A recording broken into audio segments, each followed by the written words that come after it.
Hello viewer, स्वागत है आपका केमिकासी अमित क्लासेज में।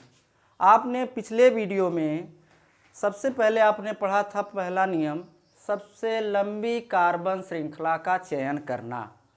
लंबी श्रृंखला के चयन करने में मैंने आपको बताया था कि ज़रूरी नहीं है कि हम जब भी कार्बन की लंबी श्रृंखला का चयन करें तो वो हमारा सीधी श्रृंखला ही हो, वो साइड चेन के रूप में भी हो सकता है। कुल मिलाकर के हमें लंबी कार्बन श्रृंखला कार्बन की प्राप्त होनी चाहिए, उसी को हम जनक हाइड्रोकार्बन कहते हैं।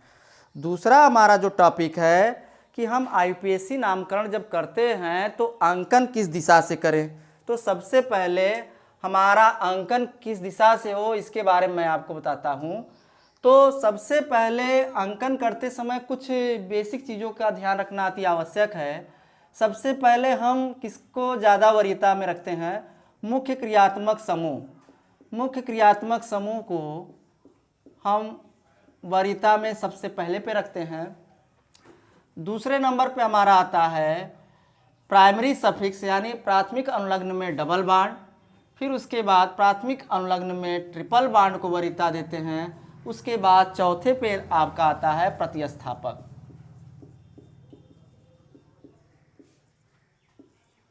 प्रतिस्थापक में आपके एल्किल ग्रुप हो सकता है, एल्किल ग्रुप, नाइट्रो ग्रुप और हैलोजन ग्रुप, जिसमें आपका फ्लोरीन, क्लोरीन, ब्रोमीन और आयोडीन आते हैं। इसमें आपको ये ध्यान देना है, आपका एल्किल ग्रुप में जो भी रूट वर्ड आएगा उसमें आप सफिक्स के रूप में YL ऐड कर दीजिएगा। जैसे उदाहरण के तौर पे CH3 हो सकता है, तो इसमें एक कार्बन है तो इसका रूट वर्ड मेथ होगा, इसमें सफिक्स हम YL ऐड कर देंगे तो हमारा नाम बन जाएगा मेथिल। इस तरह से ये आपके एग्जाम्पल हैं एल्किल ग्रुप के। तो सबसे पहले हमें नामकरण करते समय ये ध्यान देना है कि हमें किसको वरीयता में पहले रखना है। सबसे पहले वरीयता में हमारा मुख्य क्रियात्मक समूह होगा, जिसको हम सेकेंडरी सफिक्स के नाम से जानते हैं। ये हमारा द्वितीयक अनुलग्न है, इसको वरीयता हम सबसे आगे रखेंगे।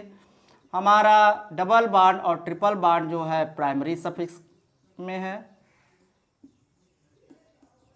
प्राइमरी सफिक्स में है।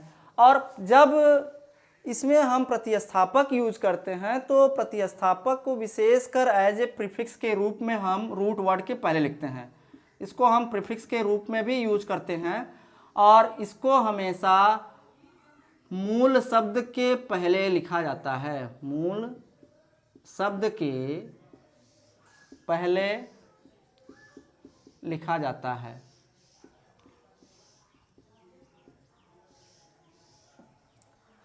दूसरा पॉइंट, अब इसके मैं एग्जांपल देता हूं कि जैसे मान लीजिए मैंने कोई यौगिक लिया जिसमें ये हमारे चारों चीज़ पाए जाएंगे। उदाहरण के तौर पे आप उदाहरण देख लीजिए, CH3 bond CH bond CH3 bond CH double bond bond C triple bond C bond CH3। CH3 की जगह पे यहाँ पे हम एक फंक्शनल ग्रुप लगा देते हैं, मुख्य क्रियात्मक समूह एल्डिहाइड समूह। ऐसे कंडीशन देखिए, हमारा इसमें एल्डिहाइड समूह जो है वो हमारा क्या है? सेकेंडरी सफिक्स, जिसको आप बोलते हो द्वितीयक अनुलग्न। और डबल बॉन्ड और ट्रिपल बॉन्ड जो है हमारे प्राइमरी सफिक्स हैं, जिसको आप बोलते हो प्राथमिक अनुलग्न। और यहाँ पर ये जो CH3 ग्रुप जुड़ा है इसको आप बोलते हो एज ए प्रीफिक्स के रूप में लेंगे, जिसको हम मूल शब्द से पहले लिखते हैं प्रीफिक्स, या आप इसको प्रतिस्थापक के रूप में भी मान सकते हैं। तो यहाँ पे जब आप नामकरण करने वाली बात आएगी तो आपको एक चीज़ और ध्यान देना है कि सबसे पहले हम आईयूपीएसी नामनक्लेचर में पूर्वलग्न को प्रदर्शित करते हैं, पूर्वलग्न को लिखते हैं, जिसको आप प्रीफिक्स के नाम से भी जानते हो। उसके बाद पूर्वलग्न के बाद आपका जो है मूल शब्द आता है, जिसको आप रूट वर्ड बोलते हो।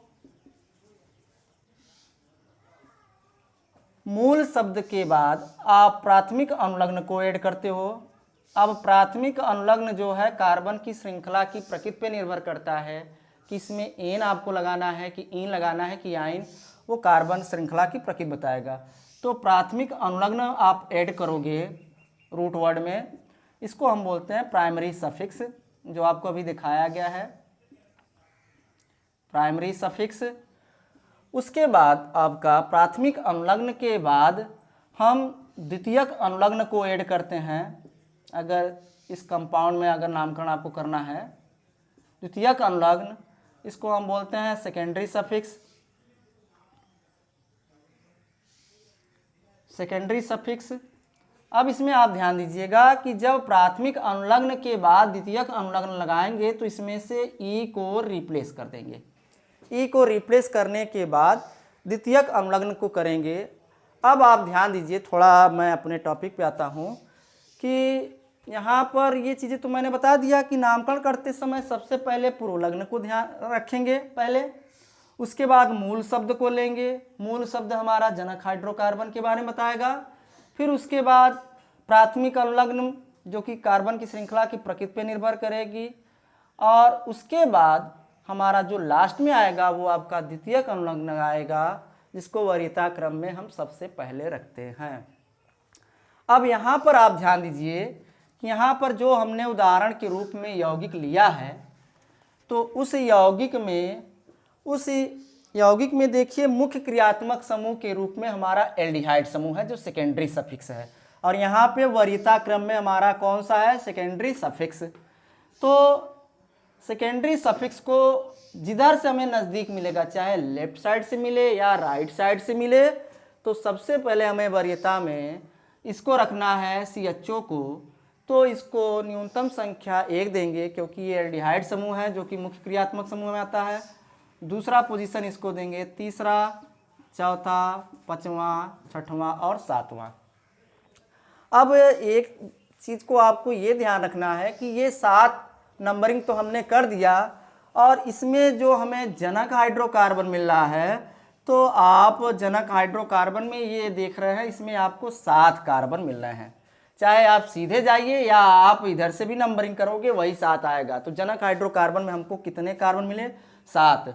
तो जो 7 कार्बन आपको मिला है ये जनक हाइड्रोकार्बन है। अब यहाँ पर आपने नंबरिंग भी कर दिया है, अब ध्यान क्या देना है, पुरोलग्न की ओर। तो सबसे पहले हम नामकरण किसका करेंगे, पुरोलग्न। अब पुरोलग्न हमारा कौन है, CH3।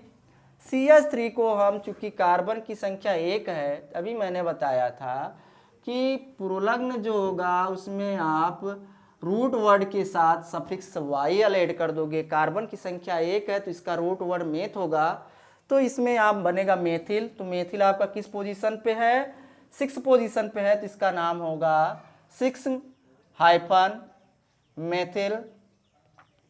उसके बाद आपका मूल शब्द आएगा। मूल शब्द में आप टोटल 7 कार्बन पाते हो, जिसको हम बोलते हैं हेप्ट। हेप्ट आपने लिखा, और हेप्ट लिखने के पश्चात अब प्राथमिक अनुलग्न आएगा। इसमें प्राथमिक अनुलग्न हमको 2 मिलते हैं, तो आपको ये ध्यान देना है अल्फ़ाबेटिकल कि यहाँ डबल बाड को हम सफिक्स इन यूज करते हैं और ट्रिपल बाड को आइन यूज करते हैं। तो इन हमारा जो है चौथे कार्बन पे है, तो यहाँ पर हम हाइफन करके 4 इन कर देंगे और फिर कामा, और फिर उसके बाद हमारा दूसरे कार्बन पर आइन आया है, तो यहाँ पर हम हाइफन करके 2 आइन करेंगे, 2 आइन कर देंगे। लेकिन एक विशेष बात ये रखना है कि जब लास्ट में प्राइमरी सफिक्स हमारा समाप्त होगा तो उसके बाद वाला जो हमारा टॉपिक आएगा वो सेकेंडरी सफिक्स आएगा, यानी एल्डिहाइड समूह। तो जब एल्डिहाइड समूह आएगा तो वहाँ पर हम प्राथमिक अनुलग्न से ई को रिप्लेस करेंगे और सेकेंडरी सफिक्स के सफिक्स को हम ऐड कर देंगे। एल्डिहाइड का जो है द्वितीय अनुलग्न जो सफिक्स होता है वो अल होता है, तो यहाँ पर हमने ई को रिप्लेस किया, तो यहाँ पे हम क्या कर सकते हैं, -1 अल।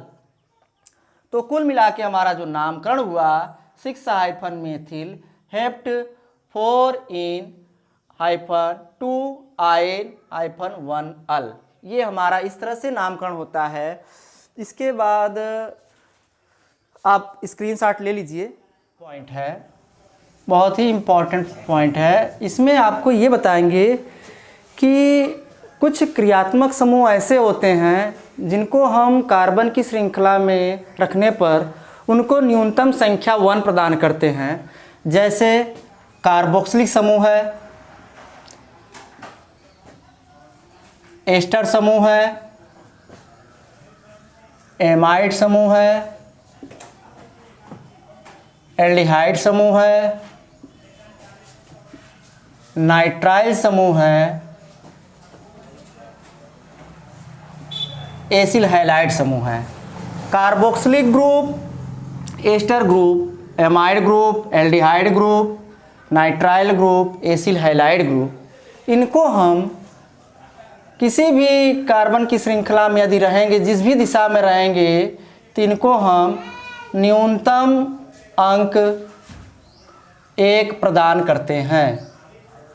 और ये चाहे लेफ्ट दिशा से हो या राइट दिशा से, उधर से ही अंकन हम प्रारंभ करते हैं। जिधर से अंकन हमारा 1 स्टार्ट हो जाएगा, चाहे लेफ्ट साइड से हो या राइट साइड से हो, उसी दिशा से हमारा अंकन प्रारंभ होगा। उदाहरण के तौर पे आप देख लीजिए, मान लीजिए ये हमारा कंपाउंड है CH3 bond CH2 bond CH2 bond COOH। अब सबसे पहले हम क्या ध्यान देंगे कि हम जब भी IPSC नॉमेनक्लेचर बनाते हैं तो सबसे पहले पुरोलग्न को देखते हैं। यानी नामकरण करते समय सबसे पहले नामकरण जो होता है पुरोलग्न का होता है, जिसको हम बोलते हैं प्रीफिक्स। उसके बाद जो हमारा आता है वो आता है मूल शब्द। फिर हम देखेंगे जनक हाइड्रोकार्बन में कितने कार्बन की संख्या उपस्थित है। रूट वर्ड के बाद फिर हम देखेंगे कि श्रृंखला की जो प्रकृति है उसमें प्रकृति क्या है। तो यहाँ पर उस प्रकृति को हम इंडिकेशन जो है प्राथमिक अनुलग्न से करेंगे। अब प्राथमिक अनुलग्न में हमें ये मालूम होना चाहिए कि ये कार्बन की श्रृंखला में एकल आबंध है कार्बन कार्बन के बीच, डबल बॉन्ड है या ट्रिपल बॉन्ड। तो प्राथमिक अनुलग्न को हम उससे डिफाइन कर लेंगे। इसको हम बोलते हैं प्राइमरी सफिक्स। प्राइमरी सफिक्स हो गया हमारा। उसके बाद लास्ट में हम जो लिखते हैं जनक हाइड्रोकार्बन के साथ, वो लिखते हैं द्वितीयक अनुलग्न। द्वितीयक अनुलग्न को प्रदर्शित करते हैं, इसको हम लिखते हैं सेकेंडरी सफिक्स। Secondary suffix. तो यहाँ पर ध्यान दीजिए कि यहाँ पे आपका पुरोलग्न नहीं है। पूर्वलग्न का अर्थ होता है प्रतिस्थापक से। प्रतिस्थापक में आपका एल्किल ग्रुप आ जाएगा,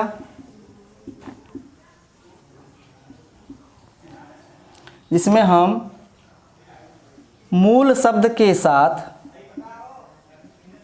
मूल शब्द में अनुलग्न YL ऐड कर देते हैं। YL ऐड कर देते हैं तो उससे हमारा जो है नामकरण होता है। तो यहाँ पे पुरोलग्न में आपका नाइट्रो समूह भी आता है, nitro group, halogen group. Halogen में आपका फ्लोरीन, क्लोरीन, ब्रोमीन व आयोडीन आता है। यहाँ पर आप ध्यान दीजिए, न तो आपको पुरोलग्न मिल रहा है, आपको द्वितीयक अनुलग्न मिल रहा है। द्वितीयक अनुलग्न में मैंने अभी बताया कार्बोक्सिलिक समूह, एस्टर समूह, amide group, aldehyde group, nitrile group, acyl halide group, जिनको हम न्यूनतम संख्या 1 प्रदान करते हैं। तो यहाँ पर हमारा ये जो है मुख्य क्रियात्मक समूह है, मुख्य क्रियात्मक समूह है। तो मुख्य क्रियात्मक समूह को मुख्य क्रियात्मक समूह में होने के कारण कार्बोक्सिलिक समूह को सबसे पहले वरीयता देंगे। और चूंकि कार्बोक्सिलिक ग्रुप होने के कारण इसको न्यूनतम अंक 1 प्रदान करते हैं। तो मैंने ये भी आपको बताया था कि जिस दिशा में ऐसे समूह होंगे उसी दिशा से हमारा अंकन प्रारंभ होगा। तो 1, 2, 3, 4, तो तो कुल मिलाकर के हमें जो इस कार्बन की श्रृंखला में total number of carbon atom मिले हैं वो 4 मिले हैं। तो सबसे पहले हम लिखते हैं पुरोलग्न को। पुरोलग्न हमारा है नहीं। फिर हमारा आएगा टॉपिक मूल शब्द। मूल शब्द हमें कुल टोटल कार्बन मिले हैं 4, तो मूल शब्द इसका हमारा बनेगा ब्यूट। अब उसके बाद हमारा आता है मूल शब्द के बाद प्राथमिक अनुलग्न। तो चूंकि इस कार्बन की श्रृंखला में हमको कार्बन कार्बन के बीच एकल आबंध मिल रहा है, इसलिए इसका जो प्राथमिक अनुलग्न होगा N। और उसके बाद प्राथमिक अनुलग्न N लगाने के बाद हमारा द्वितीयक अनुलग्न आएगा जो कार्बोक्सिलिक समूह है, और इसका जो अनुलग्न होता है ओइक एसिड होता है। तो इस ओइक एसिड को हम इसमें ऐड कर देंगे, लेकिन इसमें एक बात का ध्यान रखेंगे कि जब भी हम प्राथमिक अनुलग्न को द्वितीयक अनुलग्न के साथ ऐड करते हैं तो इसमें से ई को रिप्लेस करते हैं। तो यहाँ पर हमारा ई रिप्लेस हो जाएगा और जो नाम बनेगा वो बनेगा ब्यूटेनोइक एसिड। ब्यूटेनोइक एसिड कह सकते हो या एक नाम और दिखा सकते हो। यदि आपको अंकन दिखाना है तो आप ब्यूटेन तो आपका बनेगा ही, साथ में आप किस संख्या पे कार्बोक्सिलिक समूह है -1 ओइक एसिड भी लिख सकते हो। या तो आप ये नाम दे दीजिए या आप ये नाम दीजिए। तो इस प्रकार से हम न्यूनतम संख्या 1 कैसे प्रदान करेंगे इस बात को ध्यान में रखेंगे। आप स्क्रीनशॉट ले लीजिए। चौथा पॉइंट हमारा जो है ये है कि यदि किसी कार्बन श्रृंखला में चाहे लेफ्ट साइड हो या राइट साइड, दोनों दिशाओं में यदि हमें समान मूलक मिल जाए तो ऐसी स्थिति में हमें अंकन किस दिशा से करना चाहिए। तो आपको यहाँ पे समान मूलक का तात्पर्य ये है कि यदि आपको प्रतिस्थापक के रूप में मेथिल समूह मिल रहा है तो मेथिल समूह लेफ्ट साइड में भी और राइट साइड में दोनों दिशाओं में समान अंक पे स्थित हो तो उसको हम कहते हैं समान मूलक। उदाहरण के तौर पे हम ये यौगिक लेते हैं CH3 bond CH2 bond CH bond CH3 bond CH2 bond CH bond CH3 bond CH bond CH3 bond CH2 bond CH3। अब यहाँ हम लेफ्ट साइड से यदि नंबरिंग करते हैं तो 1 2 3 4 5 6 7 8 टोटल नंबर हमें कार्बन की 8 मिलती है, यानी जनक हाइड्रोकार्बन में कुल 8 संख्या हमको प्राप्त होती है। अब यहाँ पर हमारा देखेंगे कि ये जो प्रतिस्थापक है प्रीफिक्स के रूप में, जो हमारा प्रीफिक्स के रूप में ग्रुप है, इसमें एक कार्बन है। मैंने आपको बताया था कि मूल शब्द में हम YL ऐड कर देंगे जिससे हमारा ये नामकरण जो होगा वो मेथिल समूह बनेगा। तो ये तीसरे पोजीशन पे है। लेकिन यदि हम राइट दिशा से देखें 1 2 3 4 5 6 7 8 लेफ्ट साइड पे करने पर भी हमको मेथिल ग्रुप, इसको मेथिल समूह कहते हैं, मेथिल समूह जो है तीसरे कार्बन पे मिल रहा है। और राइट साइड पे भी देखते हैं तो हमको तीसरे साइड पे मेथिल ग्रुप मिलता है। तो यहाँ पर ये दोनों जो हैं समान मूलक हैं, इसी को हम बोलते हैं समान मूलक। तो ऐसी कंडीशन में जब हमारे चाहे लेफ्ट साइड से अंकन करें या राइट साइड से दोनों ओर समान मूलक उपस्थित हों तो हमें अंकन किधर करना चाहिए। तो हमें ये ध्यान देने की आवश्यकता है कि जिस दिशा में, चाहे आपकी राइट साइड हो या लेफ्ट साइड, जिस दिशा में आपको प्रतिस्थापी अधिक मिले, नज़दीक मिले, वहीं से आपको अंकन करना है। तो यहाँ पर तीसरे पर और पांचवें पर आपको 2 मेथिल ग्रुप मिल रहे हैं लेफ्ट साइड से, जबकि राइट साइड से आपको तीसरे और चौथे, यानी तीसरा और चौथा इस साइड से मिल रहा है। तो दोनों नज़दीक हैं, तो ये अंकन हमारा राइट होगा। अब नामकरण कैसे करेंगे, यहाँ पर आपको मैंने पहले भी बताया था कि सबसे पहले पूर्वलग्न को लिखते हैं, उसके बाद मूल शब्द को ऐड करते हैं, मूल शब्द के बाद कार्बन की श्रृंखला की प्रकृति देखते हैं, उसके बाद जो है हम उसके नेचर को देखने के बाद प्राथमिक अनुलग्न का प्रयोग करते हैं और प्राथमिक अनुलग्न का प्रयोग करने के बाद हम द्वितीयक अनुलग्न यानी सेकेंडरी सफिक्स का यूज करते हैं। लेकिन द्वितीयक अनुलग्न लगाने से पहले प्राथमिक अनुलग्न में ई को हटाएंगे तो यहाँ पर हमारा जो है प्रीफिक्स के रूप में हमें मेथिल ग्रुप मिले हैं। अब ये ध्यान देना है कि इस श्रृंखला में हमको 3 मेथिल ग्रुप मिला है, तीसरे पर, चौथे पर और छठे पर। तो पुरोलग्न को हम पहले लिखते हैं तो इसका जो नाम होगा 3, 4, 6। अब चूंकि ये मेथिल ग्रुप 3 बार आया है तो इसके लिए हम वर्ड जो यूज करते हैं ट्राई शब्द का प्रयोग करते हैं। चूंकि मेथिल ग्रुप की संख्या 3 है इसलिए यहाँ पे ट्राई समूह होगा और फिर हमारा जो प्रतिस्थापक है या प्रीफिक्स है मेथिल ग्रुप है। अब हमारा पुरोलग्न हो गया। पुरोलग्न के बाद हमको मूल शब्द लिखना है और मूल शब्द में हमको 8 कार्बन मिले हैं तो हमारा जो मूल वर्ड होगा वो होगा ऑक्ट। अब इस श्रृंखला में हमको कार्बन श्रृंखला की प्रकृति देखना है प्राथमिक अनुलग्न। तो प्राथमिक अनुलग्न में हमको ये नज़र आ रहा है इस यौगिक में कि कार्बन कार्बन के बीच एकल आबंध है। इसका मतलब है कि इसका जो सफिक्स होगा एन होगा। लेकिन इसमें जब हम द्वितीयक अनुलग्न को ऐड करते हैं तो इसमें से ई को रिप्लेस करते हैं, लेकिन यहाँ पर हमारा द्वितीयक अनुलग्न की उपस्थिति नहीं है। अतः जो हमारा नाम बनेगा 3, 4, 6 हाइफन ट्राई मेथिल ऑक्टेन बनेगा। इस प्रकार से हम नामकरण करते हैं। पांचवा आपका जो है, पांचवा पॉइंट भी आपका बहुत ही महत्वपूर्ण है।